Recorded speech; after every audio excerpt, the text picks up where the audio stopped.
Hello everyone, I am doctor Geetanjali, school counsellor, family coach. आज मैं आपसे जिस टॉपिक पर बात करने वाली हूँ वो टॉपिक है कि ऐसे कौन से टिप्स हैं जिनको फॉलो करके हम खुश रह सकते हैं। बहुत सी ऐसी चीज़ें हैं जिनको हम फॉलो करें अगर अपनी लाइफ में हैं तो हम खुश रह सकते हैं। बट सबसे इम्पॉर्टेंट चीज़ है कि उसके लिए पहले आपको अपना माइंडसेट चेंज करने की ज़रूरत है। इसके लिए मैं आपको एक छोटी सी स्टोरी सुनाती हूँ जिससे आपको आइडिया लग सकता है कि यस, अगर हम चाहें तो हम खुद को खुश रख सकते हैं। उसके लिए हमें बाहरी चीज़ों की ज़रूरत नहीं है। एक बच्चा होता है और उसके फादर, वो दोनों एक गांव में रहते हैं और उनके घर के आसपास सारा खाली होता है एरिया, और बहुत दूर उनके घर से थोड़ी दूरी पर एक माउंटेन होता है, एक पहाड़ होता है। तो उसके फादर रोज़ अपने घर से जाते हैं और उस पहाड़ की चोटी पर बैठते हैं, कुछ समय वहाँ पर बिताते हैं और वापस आ जाते हैं। तो बच्चा ये प्रैक्टिस रोज़ देखता था कि मेरे फादर रोज़ इस टाइम जाते हैं और आते हैं और अकेले ही जाते हैं। तो एक दिन वो बच्चा ज़िद करता है कि मुझे भी आपके साथ चलना है। वो जिस टाइम पे उसके फादर जाते थे उस टाइम पर रेडी होकर खड़ा हो जाता है कि मुझे भी आपके साथ चलना है। तो फादर बोलते हैं कि बेटा वो रास्ता ठीक नहीं है, बच्चों के लिए नहीं है, बहुत छोटा रास्ता है, आप वहाँ पर नहीं जा सकते हो। बट बच्चे तो ज़िद्दी होते हैं, बच्चा ज़िद पकड़ के बैठ गया कि नहीं, मुझे तो जाना है। खैर फादर को मानना पड़ा और फादर उसको लेके जाता है, और जब फादर उसको लेके जा रहा होता है तो फादर उसका हैंड पकड़ लेता है और बोलता है कि अगर रास्ते में तुम्हें कहीं लगे कि तुम डर रहे हो तो मुझे ज़रूर बताना। तो वो बच्चा बोलता है ठीक है पापा, मैं डरूंगा नहीं। तो वो दोनों वहाँ से जब जा रहे होते हैं तो उस रोड पर एक रास्ते में एक पत्थर होता है बड़ा सा। फादर को पता होता है उस पत्थर के बारे में, क्योंकि जब आप किसी रोड से या किसी रास्ते से रेगुलर जाने लगते हैं तो आप अवेयर होते हैं उसके बारे में। बट वो बच्चा न्यू था, उसको आइडिया नहीं था, उसको चोट लग जाती है। तो वो एकदम से चिल्लाता है पापा। जैसे ही वो पापा बोलता है तो वो देखता है कि उसकी आवाज़ गूंजती है और सारी जितनी भी वादियाँ थी, जो भी वो एरिया था वहाँ पर वो आवाज़ गूंजती है, सराउंड साउंड होती है और उसको वापस से पापा की आवाज़ सुनाई देती है। तो वो सोचता है कि मैंने अपने पापा को बुलाया, मुझे चोट लगी तो शायद किसी और को भी चोट लगी होगी, उसने भी अपने पापा को बुलाया होगा। तो वो फिर कहता है कि कौन है। तो जैसे ही वो कहता है कौन है, फिर से वही आवाज़ गूंजती है। अब उसे गुस्सा आने लगता है, वो सोचता है कि कोई तो है जो मुझे ऑब्जर्व कर रहा है और मेरे को फॉलो कर रहा है, और जैसे मैं बोल रहा हूँ वैसे ही बोल रहा है।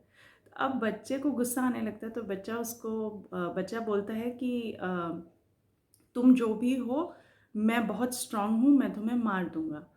तो वही की वही आवाज़ गूंज जाती है। अब बच्चा थोड़ा सा घबरा जाता है कि कहीं ये आवाज़ किसी बड़े की तो नहीं, कहीं कोई मुझे मारेगा तो नहीं या नुकसान तो नहीं पहुंचाएगा। इतने में उसके फादर उसके फेशियल एक्सप्रेशन देखते हैं और सारी बात समझ जाते हैं। तो उसके फादर उसको लेकर वहीं उस पत्थर पर बैठ जाते हैं और बोलते हैं मैं तुमसे बहुत प्यार करता हूँ, आई लव यू। तो जैसे ही उसके फादर बोलते हैं सेम साउंड वापस आती है। अब वो बच्चा सोचता है कि ये ऐसा कौन है, ज़रूर ये पापा का कोई फ्रेंड है जो मेरे साथ मस्ती कर रहा है। वो पापा को तो बोल रहा है कि मैं तुमसे बहुत प्यार करता हूँ, लेकिन मुझे बोल रहा है कि मैं तुम्हें मार दूंगा। तो वो बच्चा अपने पापा को हैरान होकर देखता रहता है। तो उसके फादर फिर से बोलते हैं कि बेटा, मैं तुम्हें बहुत प्यार करता हूँ। तो जब वो ये बोलते हैं तो यही सेम साउंड वापस सुनाई देती है। अब बच्चा थोड़ा सा हैरान परेशान हो जाता है, क्योंकि उसको आदत नहीं होती इस चीज़ की। तो अब उसके फादर उसको बैठकर आराम से समझाते हैं कि बेटा, ये हमारी ही आवाज़ है जो हम तक वापस आ रही है। तो फिर वो उसके फादर उसको पहाड़ की चोटी पर ले जाते हैं और उसको समझाते हैं कि ये जगह ऐसी है कि जहाँ पर तुम जो भी प्रेजेंट करोगे वैसा का वैसा तुम्हें वापस मिलेगा। तो वो बच्चा समझ जाता है कि अगर हम ये बोलें कि मैं तुमसे प्यार करता हूँ तो वैसे की वैसी साउंड ही हमें सुनाई देगी। तो इस कहानी से हमें ये समझ में आता है कि अगर हम पहले खुद को ये कहें कि मैं तुमसे प्यार करता हूँ या मैं तुमसे प्यार करती हूँ, तभी हम उम्मीद कर सकते हैं कि कोई और हमसे प्यार करेगा या कोई और हमारी खुशियों का ध्यान रखेगा। जब हम खुद से ही प्यार नहीं करते, हम खुद की खुशियों का ही ध्यान नहीं रखते हैं, तो फिर हम कैसे एक्सपेक्ट कर सकते हैं कि कोई दूसरा उसकी जिम्मेदारी उठाएगा।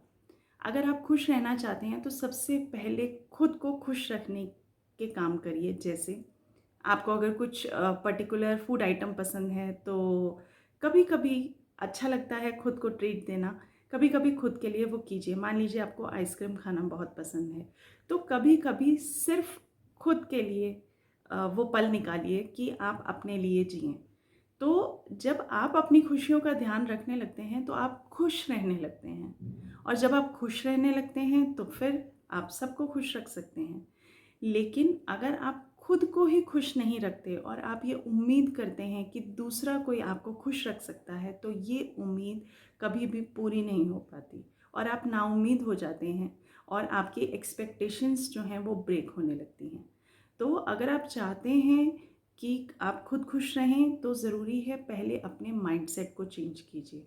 तो आज का इम्पॉर्टेंट टिप यही है कि जब आप खुद से कहने लगेंगे कि मुझे खुश रहना है, मुझे खुद से प्यार करना है, आप खुद को छोटी-छोटी ट्रीट्स देने लगेंगे, अपने लिए छोटी-छोटी चीज़ें करने लगेंगे। आपको सॉन्ग सुनना पसंद है तो सॉन्ग सुनिए। कभी-कभी खुद के लिए टाइम निकालिए और खुद से प्यार कीजिए। जब आप खुद से प्यार करने लगेंगे, खुद को खुश रखने लगेंगे, तभी आप उम्मीद कीजिएगा कि कोई और आपको खुश रख सकता है। तो आज की वीडियो में इतना ही, फिर से मिलेंगे नेक्स्ट वीडियो के साथ। बाय।